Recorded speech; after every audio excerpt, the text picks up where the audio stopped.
Well, hello, and welcome back to the Methods of Awakening podcast, episode 2. As I mentioned in the first episode, the first few podcasts will basically just be me narrating posts that I'd posted to the Methods of Awakening blogspot back in 2012. In the 8 years that's passed since I started the blog, a lot has changed because, well, life. But more relevant to the matter at hand is that my view on many aspects of meditative practice has also changed. So I figured it'd be worthwhile adding some additional commentary to the posts so as to bring them a wee bit more up to date. So let's get started with a discussion on access concentration and we'll see what happens. One of the things that threw me when I started seriously meditating and using the Buddhist framework was the concept of access concentration. I had spent a long time working with other conceptual maps and meditative techniques, over a decade of experimentation with everything from Raja Yoga to ritual magic, but I thought that this was some major meditative accomplishment which would require decades of practice. It was only when a more experienced yogi pointed out that since I was claiming to have attained stream entry, the first of the 4 paths of enlightenment of the Theravadan Buddhist model, I should be able to get access concentration through bare attention. This worried me. I thought, shit, maybe I didn't really get first path at all. Maybe I'm deluding myself here. And oh, how we laughed in 2020 when editing this one. Because I still thought that I should be able to see some major perceptual change happening once I get into this seemingly miraculous state of access concentration. But having this pointed out to me was a major turning point in my understanding of the techniques. And I'm just going to stop briefly here to add that I no longer claim to be enlightened. All I know for certain is that I've experienced several profound, enduring, and ongoing expansions of consciousness, and that these changes can be achieved by others. Whether any of it is related to any particular model of the spiritual path, be it Buddhism or Thelema, it's no longer of any concern to me. All I'm interested in is the bare techniques, how to apply them properly, and then teaching other people how to do the same. So anyway, we'll get back to the blog. I sat down that night and in a change to my normal practice, dropped the flame kasina and immediately focused on attention itself. Now, if you're not familiar with what a kasina is, basically it's just an object of meditation, something you can focus on in your practice. In this case, I was just using a lighted candle, focused on the flame, and that's your flame kasina. Anyway, sure enough, a shift did occur, but it was far more subtle than I had anticipated. And it happened within a second or two of focusing, just before a more pronounced shift into what turned out to be first jhana. I had been getting into first jhana within a few seconds and mistaken this for access concentration. At this point, a facepalm occurred and a lesson was learned. Nothing like the facepalm of realising that you're not enlightened, but you've just told the whole world that you are via the internet, but that's another story. Anyway. The shifts experienced early on in meditation can be subtle, sometimes almost negligible, particularly if one is concentrated enough. So it's easy to go looking for something that just simply does not occur in actual practice. I'd like to try to provide a more pragmatic and down-to-earth description of one of the most fundamental parts of any good meditation practice: access concentration. It's easy to overthink this stuff, depending on where you read about the various states and stages described by the Buddhist maps. This is the model I tend to use as it's without a doubt the clearest and most straightforward that I've ever worked with. You could go away thinking that access concentration is either an impossible attainment only available if you become a monk, or thinking that it's some overcomplicated state that will create some sort of profound change in your awareness. Neither of these is helpful because neither's correct, but I don't think I'm the only person who's experienced this sort of misunderstanding. I hope that this post will allow those interested to improve their own practice and take a step closer to awakening to the way things are. How to get access concentration. So where do we start? Presumably at the beginning, but I'm open to suggestion. Sitting down, to use the standard example, although you're free to assume whichever posture, asana, pose or stance you like. Even lying down is fine as long as you can avoid falling asleep. But the easiest way to practice concentration is through counting the breath. To start with, breathe naturally. Don't force the breath or try to get into some sort of yogic cycling 8 breath in, 8 breath out sort of thing, unless that's what you're actually doing. Just allow yourself to settle and relax. Natural breath, nothing forced. You don't need to do anything with it. Just pay attention to it. Allow it to be gentle, allow it to be forceful, whichever way that your body is naturally breathing. That's what you're paying attention to. That's it. Simple as that. So you begin by shifting your attention to the area between the nostrils, either the outside or the inside, whichever works best for you and allows you to maintain your focus most easily. If you're doing it on the inhale or on the inside of your nose, feel the coolness of the air coming through as you inhale. It happens naturally. Again, you don't need to do anything other than place your attention on that area. Pay attention to just that coolness that comes in as you inhale through your nose. It happens naturally.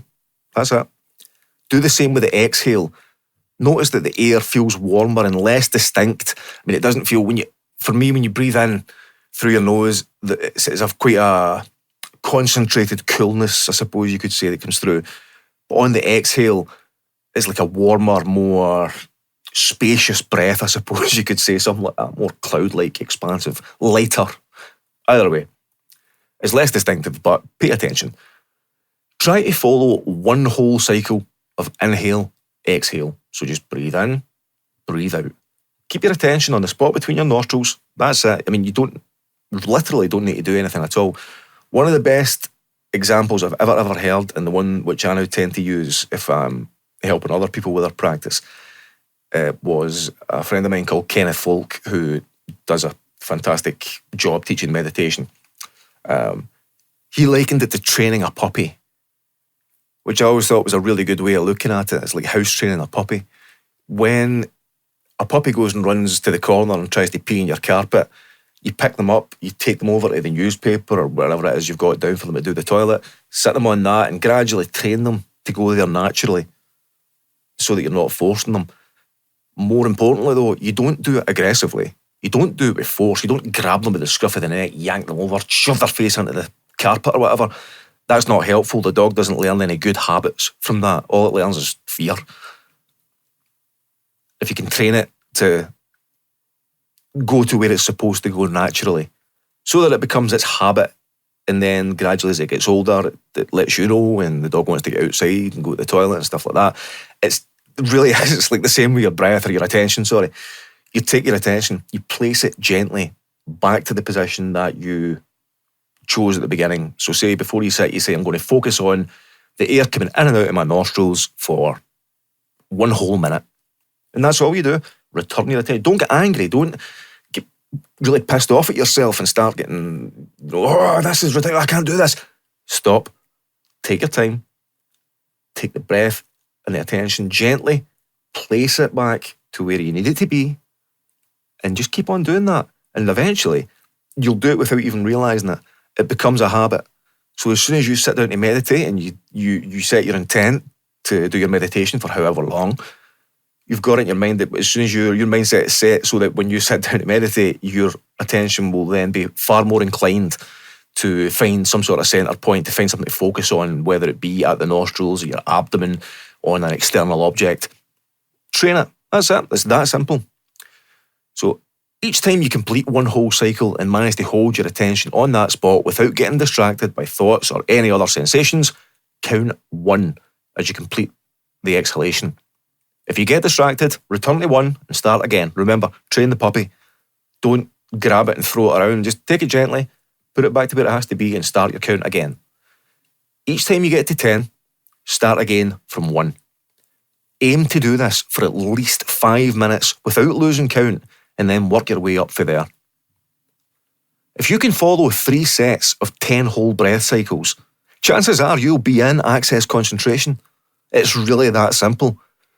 If you can maintain the attention on one thing for more than a few seconds, then you're more skilled in concentration than the average person, and concentration is one of the most important aspects of the developmental process. Concentration is the foundation of meditation practice, and access concentration is the foundation of concentration. That's how important but deceptively simple it is. This practice is excellent for working on concentration in general, and it can be integrated into your daily life whenever you've got a spare couple of minutes. So what is access concentration like experientially?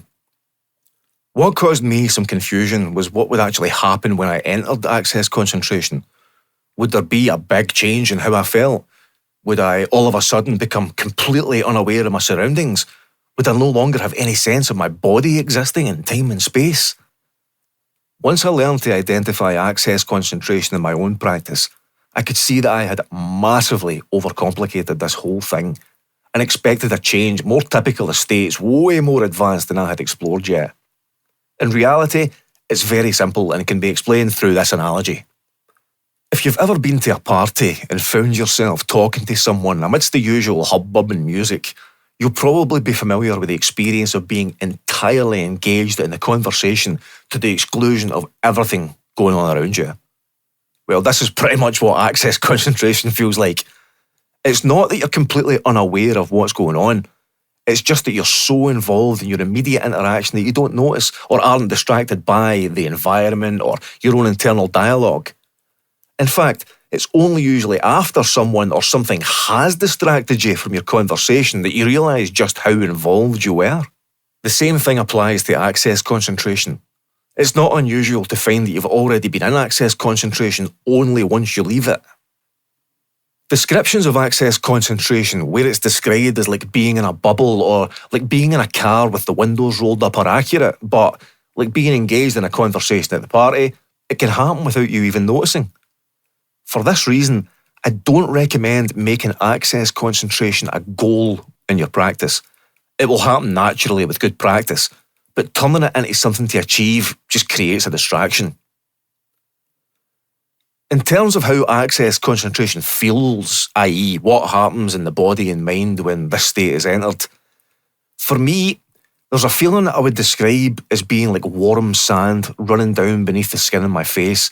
It's actually much, much more subtle than this, but that fits well enough for descriptive purposes. Mentally, the mind locks in on the breath and thought cannot get a foothold, so it just passes away to be replaced by another one. There's no effort to stop thought, which is a common misunderstanding of meditative practice. Thought just becomes far less interesting than the breath, and so the attention will begin to rest on that. The bodily sensations are pleasant but subtle. Muscles relax, and one can sit with more ease than is often encountered at first, but this all takes a back seat to the breath itself.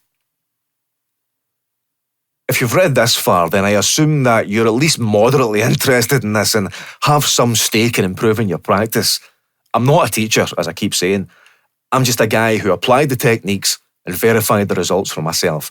So if I can help anyone improve their practice and end their own suffering, then I'm happy with that. What I write about is based on my own experience, not on what I've read somewhere or what some guy said thousands of years ago, so it's subject to change, as is everything. But for the moment, I hope that this will be of use to someone. Practice well, and I will speak to you soon. Take care, folks. Thank you again.